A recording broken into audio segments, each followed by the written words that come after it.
Hello mga miss! Assalamualaikum sa Santana. A day in a life as a student ma'am. Ngayong araw nga pa pala, panibagong araw na nga rin pa pala natin. Kaya naman dahil tayo feeling vlogger, hindi natin hahayaan yung araw na lumipas na wala tayong may a-upload. At teka lang, saan ba tayo pupunta ngayon? At eto na, panoorin nyo na nga rin pa pala. Naghanda na nga rin pa pala ang student ma'am. Dahil ngayong araw nga pa pala, pupunta kami sa tita ng asawa ko dahil dadalawin namin siya kung saan siya nakadestino ngayon. Kaya naman mapapasabi ka na lang talaga ng I for the go. Ang saya ni baby sa camera at ayan, palabas na nga rin pa pala kami papunta ng kanto. Pasakay na nga rin po pala kami ng motor. Nag-video-video na nga rin po pala kami ni baby. At ayan kanyang abi. At eto na, nung makapunta na nga rin po pala kami sa super, tinignan ni baby yung mga stop na motor kasi akala niya dito kami pupunta. Hindi nga, nasa daan pa kami. Fast forward, nung nasa town na nga rin po pala kami. Nagbili na nga rin po pala yung hipag ng mga prutas para pagbigyan niya sa mga tita niya. Este, para ibigyan niya sa tita niya. Content creator na lang din yung makaka-relate sa akin. Yung pag-voice over ko, nabubulol-bulol talaga tayo. At dito sa video, mukhang inaantok na nga rin po pala si baby at maya-maya nga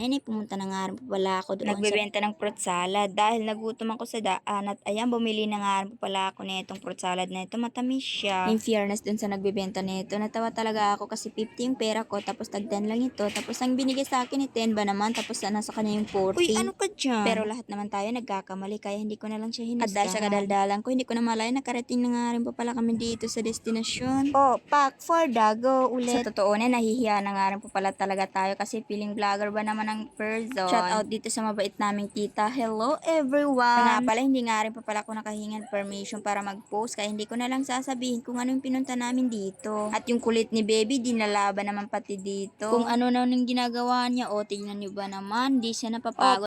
Napagod na nga rin pa pala si baby at ayan, sumandang na nga rin pa pala siya sa akin para magpahinga. Damaya pa nga hindi na nga rin pa pala nakatiis si baby at pumunta kay abi niya at ayan, nagkulit-kulit muna sila ng abi niya. Wow, yung nguso niya, nakaka-cute. At eto ba naman, pinagtripan yung bag namin ng tita niya. Tignan niyo kung anong ginawa niya sa bag namin. Maya-maya nagutom na nga rin po pala yung asawa kaya dito na nga rin po pala siya naghintay. Ay, sa wakas, pauwi na nga rin po pala kami dito. At ayan si baby, magbabe pa nga yung niya. Gusto na niya agad umuwi. Naman ay umuwi na nga rin po pala kami. Dito na kami nagdaan. Nag-shortcut na nga rin po pala kami dito sa loob ng City Mall. At syempre, hindi natin papalampasin yung mga oras na hindi tayo kakain. At ayan, pumili na nga rin po pala kami dito ng menu. Maya-maya nakuha na nga rin po pala namin yung order. At eto, nung kumain na nga rin po pala kami, imbis na unli rice, hindi ako nabusog. Dahil yung manok na sunog, akala mo naluto na, hilaw pa pala. At ayan, kumain na nga rin po pala kami kasi nagutom talaga ako at pinabayaan ko na kung ano yung nakita ko. Hanggang dito na nga rin po pala itong video. Magpapaalam na ako. Ingat, don't forget to follow, like, and share.